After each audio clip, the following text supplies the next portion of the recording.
Next question's right here in the front row. Hello. Hello, Rachel. Wow, you have a great voice. You know what? That's Delicious. the thing that you told me, and you actually said delicious. You don't probably remember me, but I met you and John through a very talented person who is working for you now. Her name is Jane Harrison Fox. Oh my God, Brad! Oh my God! Oh my Brad! God! Hi, Brad! Hi! The story that you told me about how you and John met Oh, that's a was funny one. fantastic. I thought it was fantastic. John and I met a person that was a mutual acquaintance of ours, a very tall, beautiful lady, sort of a mover and a shaker type of person, threw a birthday party for herself and invited lots of her friends that were also beautiful, tall people, and lots of her ex-boyfriends who were beautiful, tall people.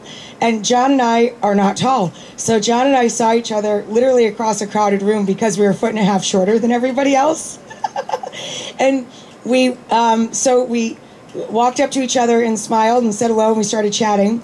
And I wasn't even on Food Network yet. I just made pilots. It was like a dozen years ago. And so I said, I love to cook, and I work in food, and actually I'm going to be on Food Network, and blah, blah, blah. And John said, I love food too. And I said, what'd you make for dinner last night? And he said, mock shoe spilling out of an avocado, tilapia with a tomatillo sauce, and I deglazed the pan with Negro Modelo, and I made a hell of a margarita. So I'm like, oh my God, I have such the guy for you. I cannot wait to introduce you. Because John had told me that he was a lawyer, and I didn't think that any man that knew how to make food, that didn't do that as, as a chef or as a living, that, he might perhaps be gay, and that I could set him up with a friend of mine. So how did that comment go over? John said, oh no, that's great, but I'm not gay. And sort of the Seinfeld line, not that there's anything wrong with that. I'm like, oh, my friend's going to be like brokenhearted. And I'm like, your girlfriend or your wife must be so incredibly happy. And he's like, oh no, I'm single. And I'm like, check.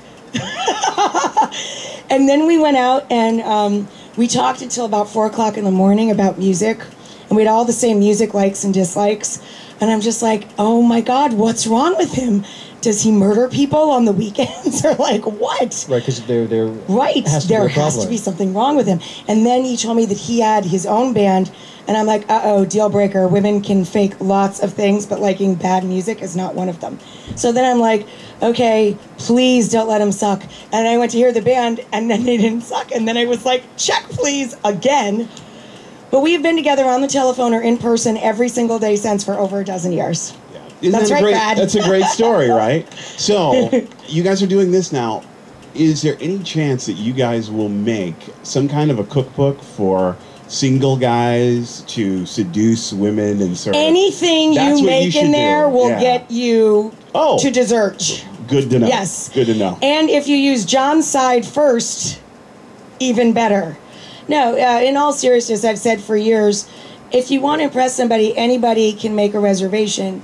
The way to really show anyone that you care, whether it's a date night or it's your grandma, is to take the time to make them something. It can be the simplest of things, but I really do believe that's one of the miracles of preparing food, is that it really conveys emotion in a very pure way, and to all of the senses. You're in.